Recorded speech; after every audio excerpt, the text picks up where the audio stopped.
duniya. Ana duniya. Yamma. Baka san gidan rediyo da talabijin na duniya ba na Yamai.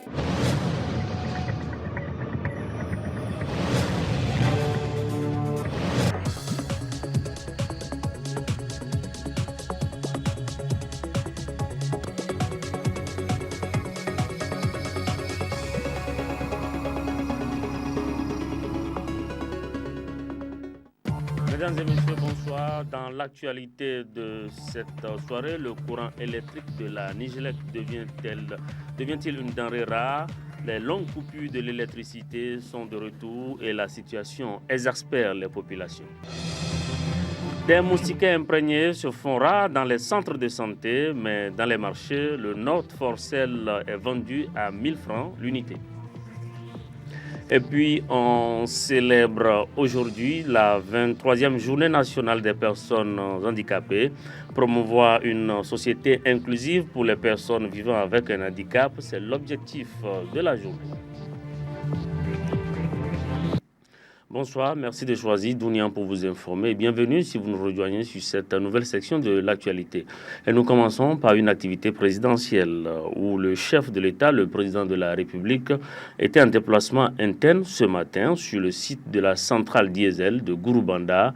Le président Issoufou Mahamadou est allé constater de visu l'état d'avancement des travaux.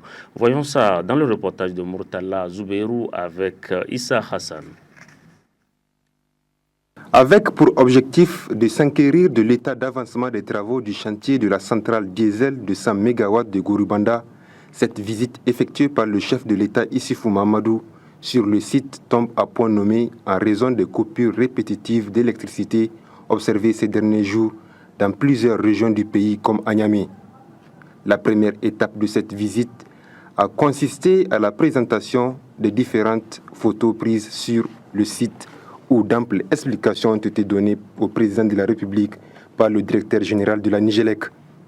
Ensuite, le chef de l'État a visité le site où s'effectuent les travaux, qui d'ailleurs avancent normalement.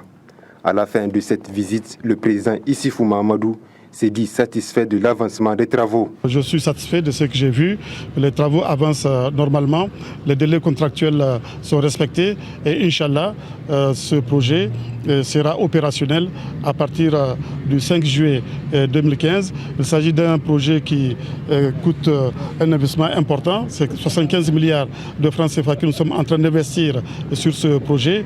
Quand le 5e groupe sera mis en place, au total, ça nous coûtera 90 milliards. Mais il fallait mettre le prix qu'il faut pour mettre Niamey et puis l'ouest du pays à l'abri des coupures intempestives que vous connaissez. Le ministre de l'Énergie et du Pétrole, pour sa part, se prononce sur le respect du délai accordé. Le planning prévoit donc déjà l'arrivée d'un premier groupe en novembre 2014 et les autres groupes vont être transportés l'un après l'autre par le même attelage. C'est un transport très délicat. Et chaque groupe fait à peu près 350 tonnes. Donc c'est un attelage spécial qui roule, je dirais, à la vitesse d'escargot. Donc vous comprendrez que le rythme d'arrivée de ces groupes est étalé depuis novembre jusqu'en janvier 2015. À partir de ce moment, on va procéder à leur installation et au câblage, puis aux essais, notamment qui doivent intervenir en juillet 2015. Et Inch'Allah, donc, si le programme est maintenu, nous croisons les doigts pour qu'il n'y ait pas d'incident dans le cadre du transport qui puisse nous retarder. Donc la centrale sera livrée le 5 juillet 2015. S'agissant des coupures intempestives auxquelles les populations font face depuis quelques jours déjà, le directeur général de la Nigélec donne des précisions sur la situation. C'est une distance de 300 km qu'il faut parcourir quelquefois à pied, quelquefois en moto. Et il faut visiter 765 pylônes. Hier nuit, quand la nuit tombe, on est obligé d'arrêter les travaux. Hier nuit, l'équipe sur les 765, il ne restait que 50 pylônes à visiter. Ils sont là-dessus depuis ce matin. Nous avons pu détecter quelques isolateurs qui sont cassés sur certains pylônes. et les équipes sont en train de les réparer. Donc s'il, par chance, les 50 pylônes qui restent sont sains, ce que nous allons savoir dans quelques heures, et que les travaux de réparation de ces isolateurs-là sont terminés, il est possible que nous puissions reprendre la ligne aujourd'hui même. Ce chantier dont la première pierre a été posée le 4 avril 2013 et les travaux démarrés le 6 novembre 2013 avec un délai d'exécution de 20 mois sera achevé et réceptionné le 5 juillet 2015. Le coût global de ces travaux s'élève à 75 milliards de francs CFA. Une fois ces travaux achevés, le Niger sera sur les rails de l'autonomisation énergétique électrique pour faire face aux interruptions en attendant le grand rêve de tous les Nigériens, le barrage de Kandaji. Et pour l'instant, ces derniers temps, c'est le grand retour des longues coupures du courant électrique fourni par la Nigélec. Cette situation exaspère les populations. Le plus dur, ce sont ces centres de santé qui peinent à fonctionner faute du courant, comme nous l'indique ici Rachida Altiné. La Nigélec fait encore des... En effet, les coupures intempestives ont repris de plus belle depuis le 28 juillet, jour de fête de Ramadan. De Ouadata, en passant par la cité Fessal, Poudrière, Collège Mariama, Kaliest, Maurey, Zongo ou encore Darsalam ou Bobiel, pour ne citer que ces quartiers, tous passent la nuit dans le noir sans électricité. Figurez-vous que dans certains quartiers, sur les 24 heures, les habitants ont à peine 2 heures d'électricité. Certains parlent ainsi même d'injustice. Mais voilà les explications fournies par la Nigélec. La cause de cette coupure est le déclenchement de la ligne 330 kV Kandji-Birninkebi. Et c'est sur cette même ligne que nous avons enregistré l'année dernière, dans la nuit du 24 au 25 mai, la chute de 3 pylônes. Hier donc, après 3 tentatives de reprise infructueuses, la ligne a été consignée, c'est-à-dire qu'elle a été isolée. Pourtant, il y a quelques semaines, le même directeur général de la Nigélec rassurait les populations quant à la fin de ces coupures. Quelle ne fut donc notre surprise de l'entendre parler ainsi. Ainsi va la vie. Dans notre métier, vous êtes amené à toujours affronter des défis qui sont imprévisibles. Nous prions le bon Dieu pour qu'il nous aide à surmonter ce nouveau défi. Ce black-out total, monsieur le directeur général, paralyse tous les secteurs rentables de l'économie nigérienne. Si la population prend malgré tout son mal en patience, il ne faut quand même pas perdre de vue que ces coupures engendrent beaucoup de supplices. C'est le cas de la maternité de Tallagi qui enregistre 10 accouchements par jour avec un total de 300 accouchements par mois. Cette maternité qui prend en charge les femmes du quartier Aéroport et Pays-Bas ne dispose ni de groupe électrogène ni de plaques solaires. Monsieur le directeur général de la Nigélec, les accouchements se font à l'aide de lampes torches par manque d'électricité, s'il vous plaît. Et depuis hier soir, il n'y a pas de courant dans tout le quartier Taladje Aéroport et pas seulement le quartier Taladje Aéroport, presque toute la ville de Niamey n'a pas d'électricité. Et malheureusement, on a une maternité, mais on n'a pas de groupe électrogène ni de plaques solaires pour alimenter la maternité. Que pouvons-nous faire qu'utiliser nos moyens qui sont ces lampes à piles que les sages-femmes vont utiliser pour faire les accouchements. On a une ambulance, Dieu merci, qui font les accouchements, qui font les évacuations en cas d'urgence. Même dans le noir, on prie Dieu, on croise le doigt, comme quoi l'ambulance va arriver au moins à Poudrière, qui est de l'électricité pour prendre en charge la femme. Ce que nous demanderons, c'est juste les images parleront. C'est tout ce que moi je peux dire. Vos images que vous avez anticipées, parce que sans autorisation, je ne dirais pas que voilà. Mais les images parleront. Les images, vous les avez prises, on est dans le noir, dommage. Mais comme j'ai dit, vous n'avez pas le droit de rentrer dans la salle d'accouchement pour filmer. Donc on ne peut pas avoir des images de la salle d'accouchement, ni des enfants qui pleurent. Les enfants, même si on a les moyens pour alimenter la salle d'accouchement et les autres sections, nous ne pourrons pas mettre des lampes dans toutes les sections. Tout le monde se plaint de la Nigélec car les désagréments causés par ces coupures sont énormes.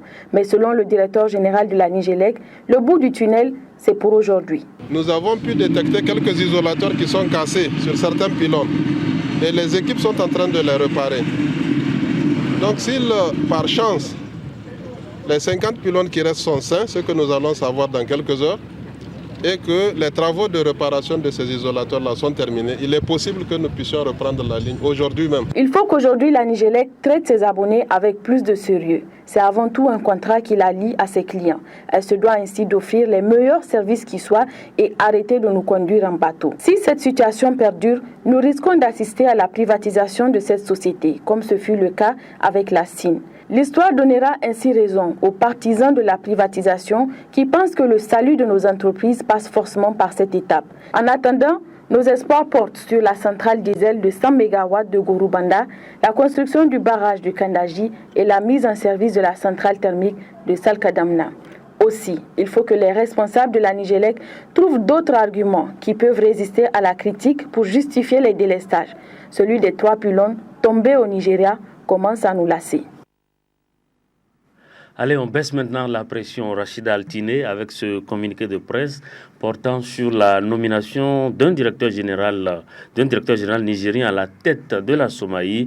Le communiqué dit, je cite, Abdoulaye Issa est nommé directeur général de Somaï par le conseil d'administration de la Société des mines de l'Aïr qui s'est tenu aujourd'hui même 31 juillet 2014 à Niamey. Cette nomination s'inscrit dans le cadre de l'accord de partenariat stratégique entre l'État du Niger et Areva le 26 mai dernier. Elle a fait l'objet d'un commun accord entre Areva et les autorités nigériennes. Abdoulaye Issa, il faut le savoir, il a une longue expérience de l'industrie minière, de l'uranium. Ingénieur en génie chimique de formation, il a rejoint la Somalie en 1991 et a occupé plusieurs postes, dont celui du chef de département traitement minerai avant de devenir directeur de l'exploitation en 2005. Abdoulaye Issa dispose également d'une expérience internationale. Après avoir été directeur de l'ingénierie puis directeur des projets usines au sein d'Areva Ressources INC Canada, il occupait depuis 2013 la fonction de directeur de la performance et du progrès continu pour l'ensemble des activités minières de Areva. Allez, une autre affaire maintenant, celle des moustiquaires imprégnés. C'est la période des pluies, vous le savez, et donc un besoin croissant en moustiquaires.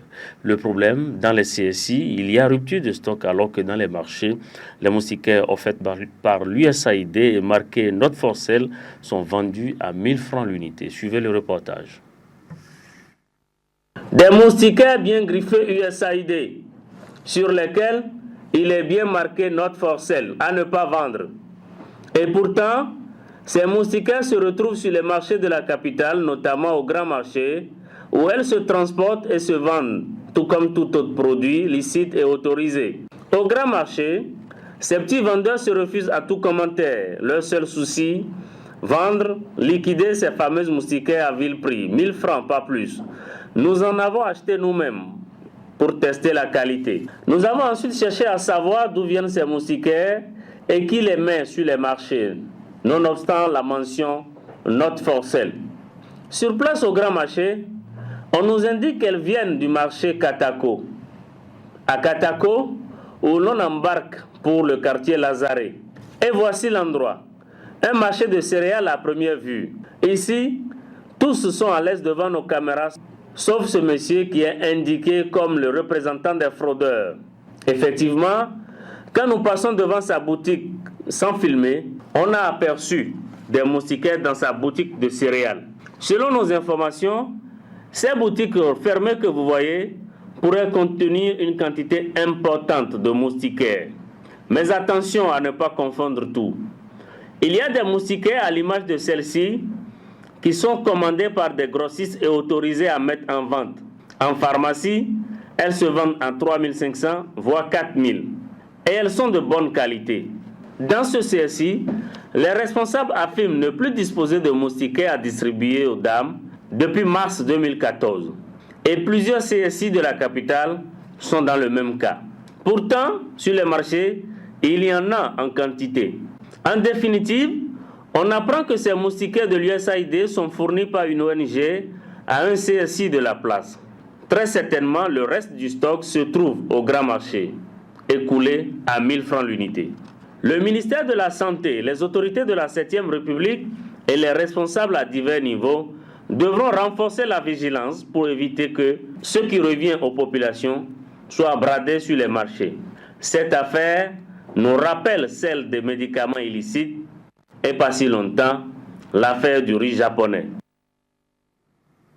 Et voilà, je viens de recevoir un communiqué émanant de la Société nigérienne d'électricité, la Nigélec, et je vous donne en lecture. Le directeur général de la Nigélec a le plaisir d'informer la population des régions de Dosso, Niamey et Tillabéri de la fin des travaux de dépannage sur la ligne 330 kV Kandji-Birni, Kébi, Nigeria, qui a été consignée dans la nuit du lundi 28 juillet 2014. Les équipes Miss TCN, Nigeria, Nigélec ont inspecté la totalité de la ligne longue de 310 km, totalisant 765 pylônes et traversant certaines zones très difficiles d'accès. Il a été enregistré lors de cette inspection des isolateurs cassés sur 3 pylônes, ce qui est à la base du déclenchement de la ligne. Les travaux de remplacement de ces isolateurs ont été effectués et la ligne a été restaurée ce jour, jeudi 31 juillet 2014 à 18h57. Tous les abonnés sont repris. Le directeur général remercie la clientèle de la Nigélec pour sa patience et compatit pour les désagréments causés par cette situation. Elhadj Alassane, Khalid Alassane, DG Nigélec. Et puis la BCAO, la Banque centrale des États de l'Afrique de l'Ouest, dénonce la persistance d'un commerce illégal de plusieurs articles sur lesquels ont été reproduites des images de billets de banque. Il s'agit entre autres de portefeuilles, de porte-clés et de lampes torches par exemple.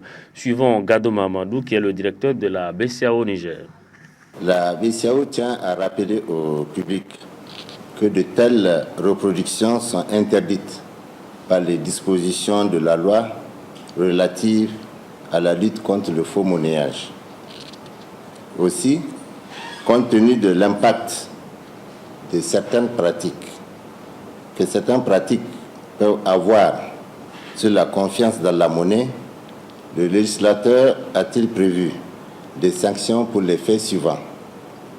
Toute reproduction totale ou partielle, par quelque procédé que ce soit, des billets et pièces de monnaie. L'importation, la distribution, l'exportation ou l'exposition de telles reproductions, y compris par voie de journaux, livres ou prospectus, est également proscrite par la loi. L'utilisation des signes monétaires comme support d'une publicité quelconque. Les contrevenants à la loi s'exposent à des poursuites judiciaires.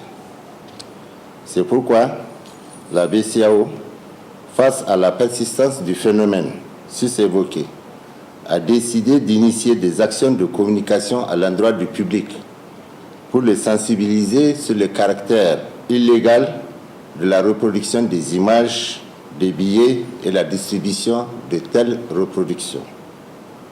Et l'inviter à ne pas acquérir ces articles fabriqués en violation de la loi.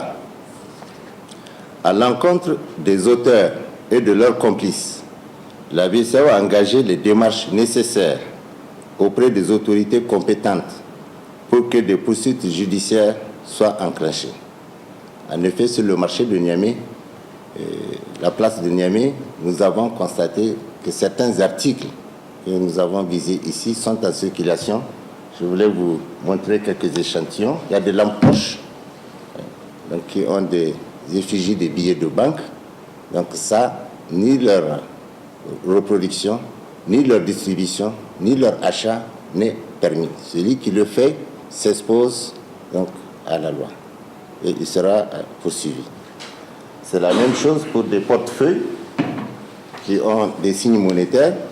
Ce sont des portefeuilles sans doute faits pour ranger des billets de banque. Donc, ils ont fait des portefeuilles à grande échelle. Donc, il y a des commerçants, des opérateurs qui les vendent et il y a le public qui achète.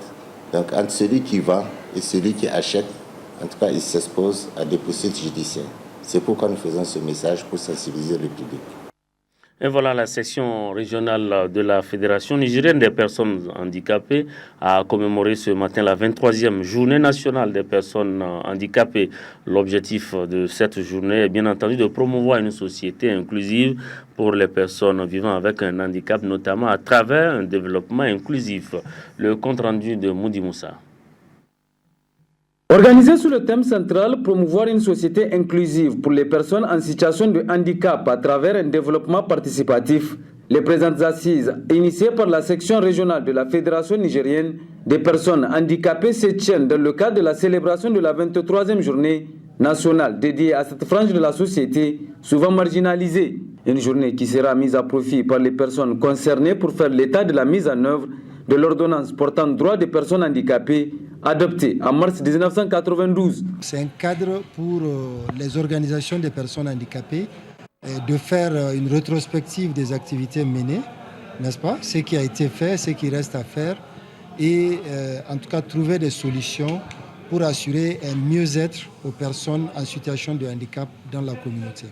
La particularité de l'édition de cette année est que en fait nous avons la mobilisation de beaucoup de partenaires à nos côtés parce que le Niger est cité en exemple depuis la ratification de la Convention relative aux droits des personnes handicapées le 24 juin 2008 et en tout cas il y a eu une application progressive de ces tests. Donc nous nous réjouissons en tant qu'organisation des personnes handicapées et nous avons mis en tout cas l'édition de cette année pour encore faire des rappels sur ce qui reste à faire. On ne peut pas dire qu'on peut tout appliquer d'un coup, mais en fait les priorités pour les personnes handicapées qui doivent être prises en compte. Donc en fait je dirais c'est une année de priorisation des besoins pour les personnes handicapées au Niger. Initié en partenariat avec le gouvernorat de la région de Niamey et la direction régionale de la population, de la promotion de la femme et de la protection de l'enfant, cette journée de plaidoyer en faveur du respect des droits des personnes handicapées permettra ainsi de jeter davantage les bases d'une amélioration qualitative des conditions de vie des personnes vivant avec un handicap. Autre chose maintenant, le Haut Commissariat à la modernisation de l'État a procédé ce matin au Palais des Congrès de Niamey au lancement d'une étude. Il s'agit de l'étude portant sur l'élaboration du plan d'action de la politique nationale de modernisation de l'État. L'objectif est de rendre opérationnelle la politique nationale de modernisation de l'État. Le compte rendu est signé Hima Sebo avec Jamil Oumarou. Cette rencontre s'inscrit dans le cadre du lancement de l'étude de l'élaboration du plan d'action de la politique nationale de modernisation de l'État adopté par le gouvernement depuis juillet 2013. Elle vise comme objectif de rendre opérationnelle la politique nationale de modernisation de l'État. Elle doit ainsi faire partie des préoccupations du quotidien. Comme vous pouvez le constater, il s'agit à travers cette approche d'un programme suffisamment ambitieux qui se fait le défi d'améliorer la gouvernance de façon perlée. Cependant, si la vision et les ambitions sont clairement définies, il s'agit de passer à l'étape qu'on pourrait qualifier de logique, celle devant permettre d'enclencher un processus de concrétisation de ces légitimes projections pour rendre opérationnelle notre politique de modernisation de l'État. Comme vous le constatez, les axes couverts par la politique nationale de modernisation de l'État et le plan d'action qui en découlera sont d'une telle importance que la solennité recommande que je saisisse la présente opportunité pour évidemment installer le comité de suivi de l'étude, qui va être présidé par le conseil technique du haut-commissaire, le ministre Maman Ousmane. Mais surtout, d'inviter l'ensemble des acteurs, c'est-à-dire vous tous, à faire du suivi de ce processus une préoccupation du quotidien. C'est dire, à compter de cet instant, j'invite au nom de son Excellence, Monsieur le Premier ministre Birji Rafini, tous nos concitoyens, où qu'ils se trouvent, à faire en sorte que cet outil, qu'est la politique nationale de modernisation de l'État, y compris dans sa déclinaison de plan d'action, soit celle qui permettra à notre pays d'engager les actions pertinentes devant contribuer à améliorer la gouvernance. La mission commanditée par nos soins pour décliner le plan d'action de la politique sollicitera certainement vos structures. Je vous prie de bien vouloir leur accorder toute l'attention et les facilités requises pour cet exercice dont l'importance n'est plus à démontrer. Vous êtes investis d'une lourde mais exaltante mission pour laquelle je vous invite à ne ménager aucun effort pour sa réussite. Je vous adresse tous mes encouragements et vous souhaite plein succès. Le lancement de cette étude constitue à n'en point douter l'instrument de travail qui permettra à l'État de focaliser les réformes sur l'accroissement de la qualité et de l'accessibilité des services publics offerts aux citoyens par l'État afin d'améliorer les conditions de vie des populations. Il convient aussi de rappeler que la politique nationale de modernisation de l'État a pour vision de contribuer à faire du Niger un État organisé et bien géré qui assume efficacement ses fonctions régaliennes et disposant d'infrastructures modernes à l'intérieur d'un territoire bien aménagé. Et puis l'ambassade des États-Unis près le Niger a initié hier au Centre culturel américain une projection de film sur la rencontre entre le président américain Barack Obama et les jeunes leaders africains. C'est dans le cadre du programme Young African Leader Initiative 2014. L'objectif est de permettre aux jeunes de mieux comprendre les objectifs du programme. Isidore Banaba avec Issa Hassan. Permettre aux jeunes Nigériens n'ayant pas bénéficié de la bourse du programme Yali 2014 de vivre les temps forts de la rencontre entre le président Barack Obama et les jeunes leaders africains, c'est le sens de cette projection initiée par le Centre culturel américain de Niamey au profit des jeunes. Lancé en 2010, le programme Young African Leaders Initiative, YALI, a été rebaptisé Mandela Washington Fellowship for Young African Leaders et a vu la participation de 6 Nigériens. La vision globale du projet du président américain est de préparer une élite africaine consciente et compétente. Le programme YALI, initié par le président Barack Obama, est focalisé sur la jeunesse africaine. C'est un programme qui tient à former ces jeunes pour qu'ils soient les leaders de demain, pour qu'ils soient le point de développement du futur de l'Afrique. Boursiers sélectionnés de chaque pays se retrouvent à Washington pour une durée de 6 semaines. Et pendant ces 6 semaines, ils prennent des cours académiques dans les 20 meilleures universités des États-Unis et suivent à travers cela une formation. Et cette formation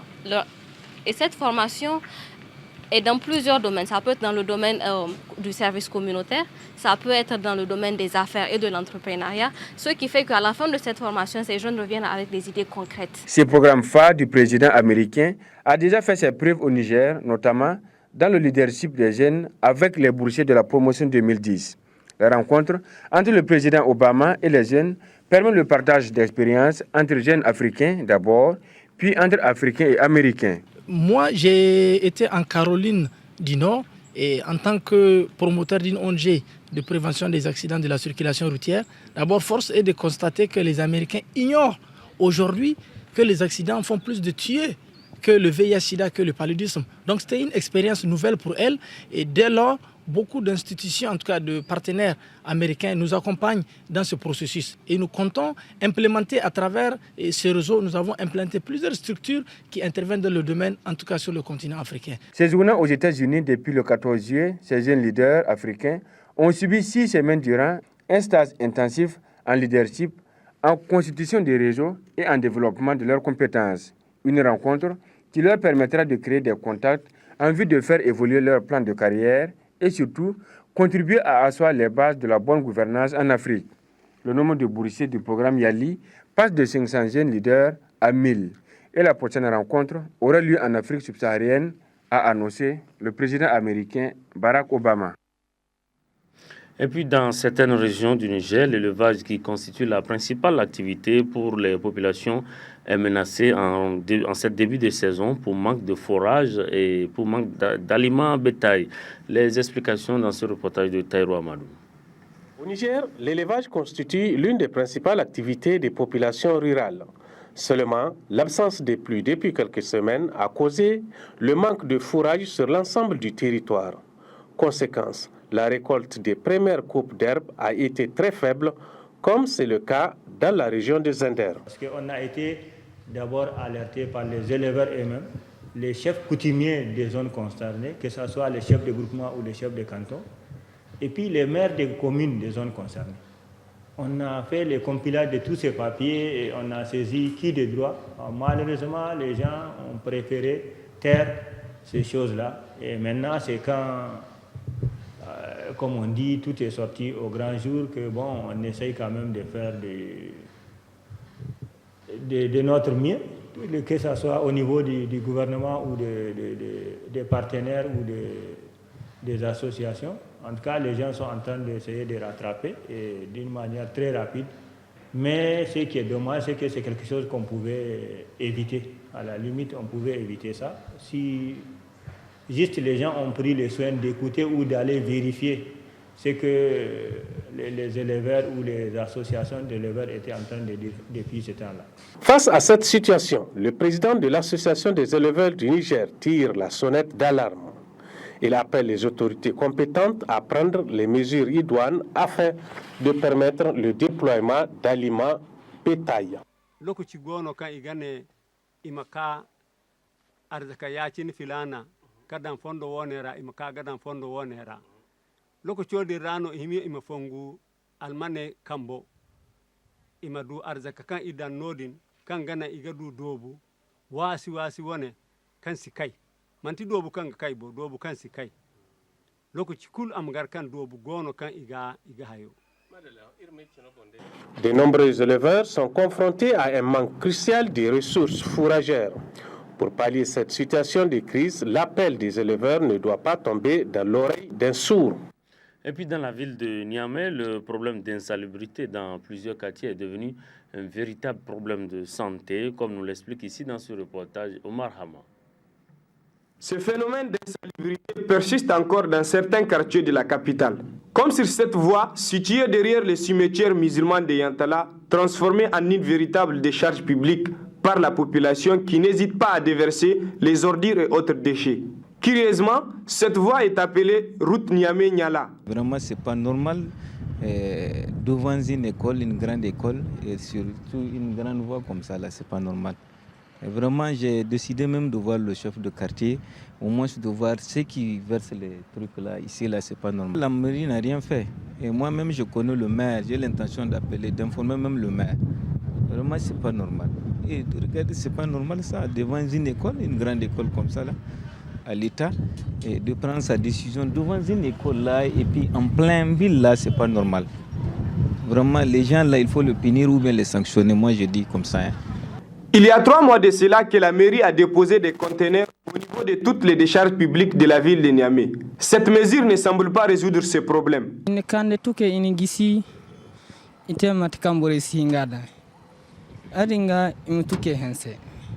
La mairie a déposé les conteneurs un peu au fond. On a du mal à y accéder à cause des ordures. Aussi, il est trop haut. L'idéal serait de trouver un conteneur à la hauteur de tout le monde.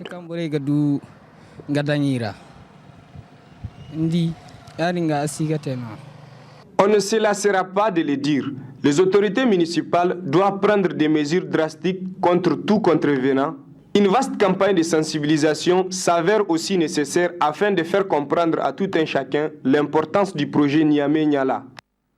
On y va maintenant dans la région de Dosso où le même problème d'insalubrité se pose. À moins de 5 semaines de la fête tournante du 18 décembre, la ville de Dosso a encore besoin d'un nettoyage.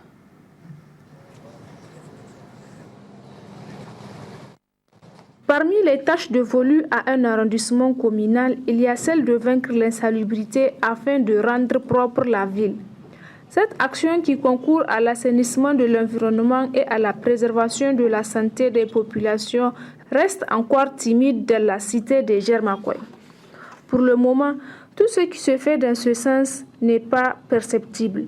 Pour dire vrai, aucune action importante n'est entreprise. Il suffit de faire un tour dans la ville pour le constater. Selon le maire de la commune urbaine de Dosso, le problème se situe à 2 niveaux. Depuis qu'on est installé à la commande de cette commune-là, on a pris des mesures on s'est mis le maximum pour rendre notre ville beaucoup plus salubre. Vous savez, la salubrité, c'est une question de comportement. C'est un problème général.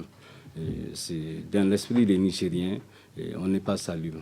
On a tendance à négliger ce point qui est aussi important. Vous venez de le dire que c'est une ville qui n'est pas salubre. C'est tout à fait normal. Mais nous sommes arrivés, on s'est dit qu'il faut créer toutes les conditions pour que notre ville soit salubre. Et on est confronté à deux problèmes. Le premier problème, c'est un problème de matériel d'hygiène et assainissement. Et Dieu merci, ce point, on a pu quand même résoudre le problème, même si ce n'est pas intégralement. Aujourd'hui, ma commune est dotée de matériel d'hygiène et assainissement approprié pour rendre la ville salubre. Mais maintenant, le deuxième problème que nous sommes en train de vivre et que je reviens là-dessus, et qui fait que, quel que soit le matériel dont on dispose, on risquerait de ne pas atteindre les objectifs. Il s'agit en fait du comportement, de notre comportement. Vous voyez, c'est dommage, tout le problème tourne à ce point-là. Les gens n'ont pas encore l'esprit, je peux dire, un comportement qui puisse permettre aux gens d'arriver dans un futur très proche à changer la physionomie, la salubrité de la ville. C'est le comportement. Sinon, comment expliquer l'ampleur du phénomène dans cette région qui doit accueillir la fête tournante du 18 décembre? Selon toujours les autorités municipales, des mesures urgentes sont en train d'être prises afin de réduire l'ampleur de l'insalubrité dans la ville de Dosso. Et sur ce point également, nous sommes en train de mener des opérations de sensibilisation à l'endroit des populations. Dans chaque quartier, on a mis en place les groupements féminins, on a mis en place des groupements de jeunes pour que ceux-là prennent en compte, accompagnent la commune dans ses activités de salubrité. Le délabrement de nos rues, c'est l'affaire de chacun et de tous. Il convient aux populations de la cité de Germakoy d'appuyer les efforts de la mairie pour que le projet Dosso Soga soit une réalité. Et la fête tournante du 18 décembre à Dosso, c'est effectivement dans moins de 5 mois et non, comme je l'ai dit tout à l'heure, dans moins de 5 semaines. On reste à Dosso où les travaux de construction de nouvelles maisons et de réfection des infrastructures de certains lieux publics avancent normalement. Voyons ça en reportage. Voilà l'image à laquelle aspire la ville de Dosso depuis un certain temps. Construction de maisons et réfection des infrastructures de certains lieux publics, tout y passe. Tous ces travaux rentrent dans le cadre de la célébration de la fête tournante du 18 décembre qui aura lieu à Dosso. Une promesse faite par le président de la République dans son message adressé à la nation le 18 décembre 2013. Ces travaux, selon le premier responsable de la région, avancent normalement. Comme vous le verrez dans l'ensemble, les travaux avancent normalement. Et il y a des progrès notables vraiment dans tous les domaines. Ce qui fait que nous nous félicitons de l'avancement normal des travaux sur les différents chantiers de manière globale. Le retard, il peut y avoir, mais globalement, le chantier sera réceptionné avant la fête du 18 décembre. Sur les différents chantiers, les manœuvres s'activent pour finir les travaux à temps, comme c'est le cas ici sur le site de la Renaissance, dont les travaux ont été lancés par le Premier ministre Brigitte Raffini le 31 mai dernier. Un site qui verra la construction de 100 logements sociaux. On arrive quand même à avancer sur les fondations presque finies. Sur notre lot quand même qu'on a eu, on a presque fini les fouilles. Les fondations en général sont presque finies. À 70%, on a fini les fondations. D'autre part, les élévations on a plusieurs villas qui ont dépassé même le niveau linteau, si on peut le dire. Le maire de la commune urbaine de Dosso s'est dit satisfait de l'avancement de ces travaux qui viennent aussi embellir sa ville. Depuis le lancement des travaux, toute la population est mobilisée à tous les niveaux pour que ce 18 décembre-là soit un 18 décembre exceptionnel. Donc l'état d'esprit, il est bon. S'agissant de l'avancement de la voie ferroviaire, dont les travaux ont été lancés le 7 avril dernier par le président de la République, le gouverneur de la région de Dosso rassure que le président ira bel et bien à Dosso le 18 décembre prochain par train. Aujourd'hui, quand vous regardez l'avancement des travaux depuis le lancement de ces travaux-là, le 7 avril passé, à Niamey, aujourd'hui, les travaux sont hors de Niamey et à une certaine distance de Niamey actuellement. Et cette entreprise qui est chargée de réaliser ces grands chantiers, c'est scindé même en 3 équipes. Il y a une équipe actuellement de Niamey qui est active. Il y a une autre équipe qui est placée à 40 km de Niamey actuellement. Et il y a une autre équipe qui vient de commencer ici à Dosso. C'était le mardi passé que nous avons lancé le démarrage des travaux au niveau de la région de Dosso. Et ils ont commencé, ils sont très actifs actuellement. Des travaux qui, une fois achevés, feront de la ville de Dosso une ville moderne répondant à toutes les commodités requises à l'image de Dosso Soga. Toutes ces réalisations que l'État est en train de faire aujourd'hui, que les autorités de la 7e République sont en train de réaliser dans la ville de Dosso, ils le font pour qui? C'est pour la population. Donc que la population sache que le bien là, c'est leur propre bien. Donc de prendre soin de cela et de le garder jalousement. Lorsqu'on réalise des gros investissements dans des infrastructures pareilles, la population, effectivement, c'est toujours la question de comportement qui doit suivre. Les voies doivent être bien entretenues, que la population évite de verser des ordures à travers, que ce qu'on va nous léguer, parce que ça, en fait, l'État va reverser ça à la commune, donc c'est à la commune qui doit prendre en charge. La population doit appuyer la commune pour que ces infrastructures futures puissent vraiment être un patrimoine qui va durer aussi longtemps que possible. Pour les natifs de Dosso, toutes ces actions entreprises par le président de la République sont à saluer. Elles démontrent combien le président se soucie du développement de la cité de Germakoy. Ces travaux évoluent à un bon rythme, à leur rythme, et plaisent à Dieu. Je pense qu'ils seront terminés même avant date. Et pour vous dire, pour ma gouverne, pas plus tard qu'hier, j'ai parlé avec celui qui a eu la chance, l'honneur et la confiance du président de la République, et j'ai nommé le ministre d'État Al-Badi, celui qui a eu la chance de gérer ces travaux historiques par rapport à la qualité des ouvrages et au délai de finition. Il m'a dit ceci: les contrats viennent d'être signés et la semaine prochaine, les responsables des différents chantiers, des différents travaux, ceux qui ont eu la lourde responsabilité de réaliser ces travaux, auront leurs premières avances. C'est un bon programme et ça a démarré il y a peut-être 2 ou bien 3 mois de cela. Toute la ville est en chantier et concernant une vingtaine de kilomètres de route sera bitumée. Il y a des sites qu'ils ont pris comme la MJC, le terrain, le stade et aussi l'arène de lutte, donc qui sont en train d'être rénovés. Donc vraiment c'est une bonne chose pour la ville. Je ne peux qu'être réjoui par ce que j'ai vu à Paris du 31 mai 2014. J'ai été à l'inauguration même. Les gens l'ont toujours dit, Dosso était resté pendant longtemps un gros village. Et on pense qu'avec les réalisations dans le cadre de ce 18 décembre qui s'annonce, la ville pourra changer d'aspect pour le plus grand bien de ses habitants. Hadja Memouna Meidanda Germakoy, femme leader de cette localité, appelle les autres femmes à s'impliquer davantage pour la réussite de cette fête et surtout la pérennisation de ces acquis dont bénéficiera Dosso. Il faudra que les femmes se retrouvent dans cette activité-là. Elles ne doivent pas jouer à l'absente. Sans la femme, il n'y aura pas vraiment de réussite totale.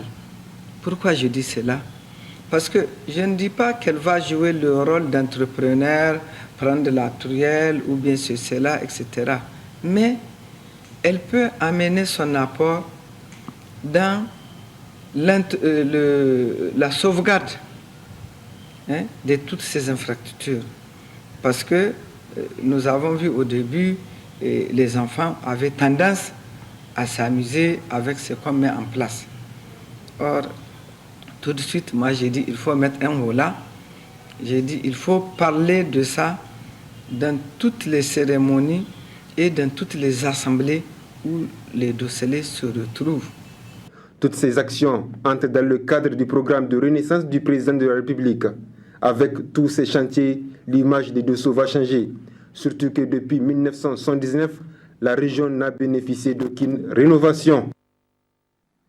Et pour finir maintenant, un autre aspect de l'actualité, il s'agit de la loi sur le quota instituée depuis l'an 2000 au Niger.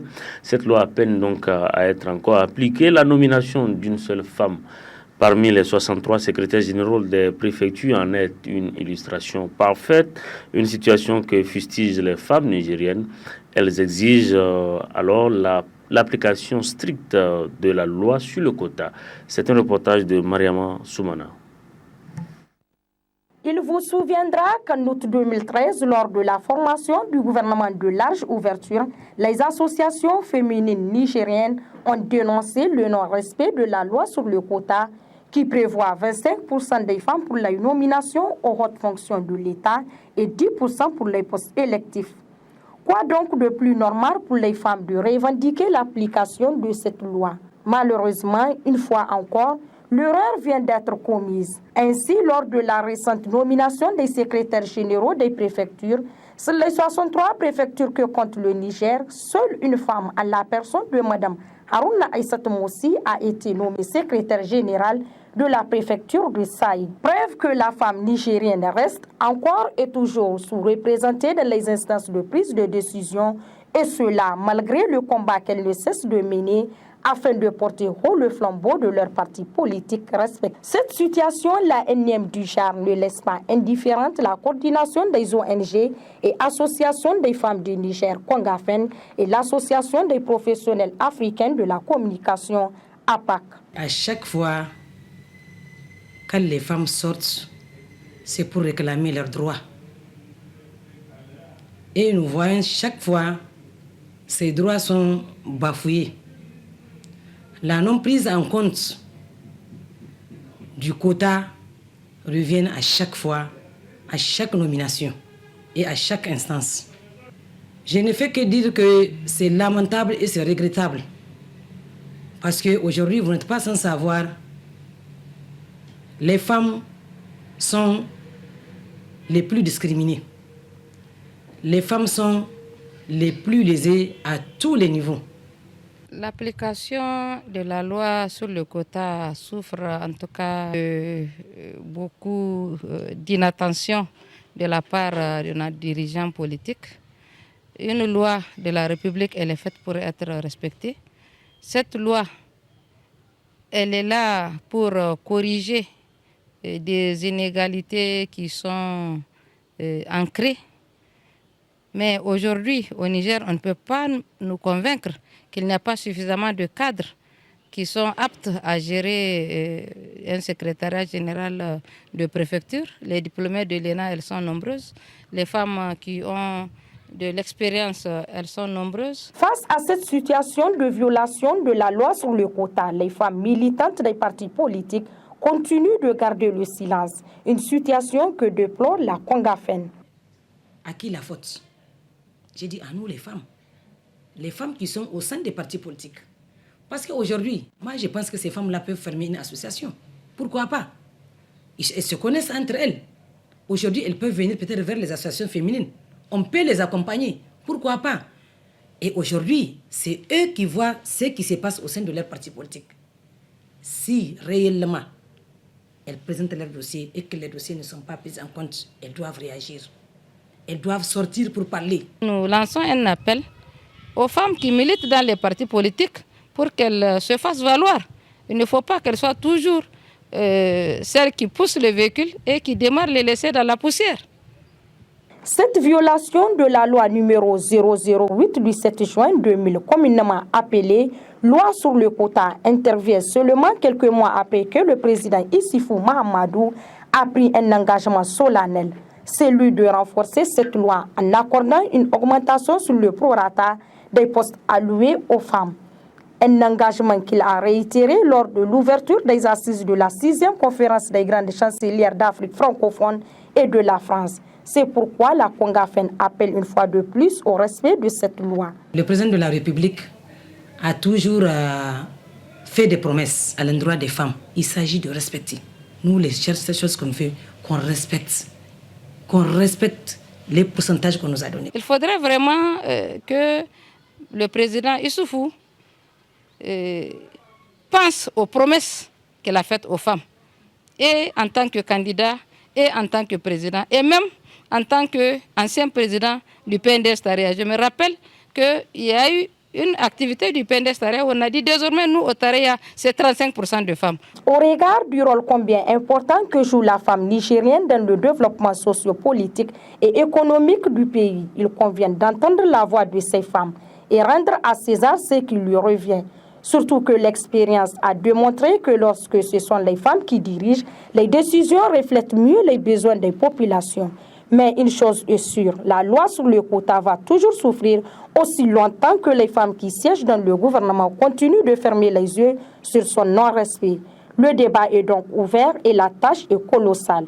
Debout les femmes, formons un et indivisible afin que nous remportons le combat, celui de la visibilité et de l'amélioration de l'image de la femme qui passe nécessairement par le respect de la loi sur le quota. Et voilà, vous restez avec nous. Le programme se poursuit sur la télévision Dunia.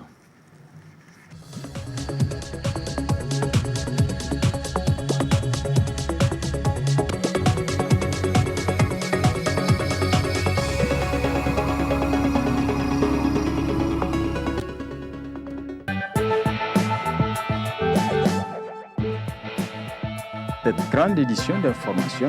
Monsieur, dame, bonsoir. Merci d'avoir choisi la télévision Dunia pour vous informer. C'est une circulation fluide et des conducteurs totalement à l'aise au volant de leur voiture. Page inter de cette édition. Voilà Hugo Chavez quand il s'agit de parler en public. Ces déclarations ont fait le tour du monde. Voilà, ici se referme ce journal.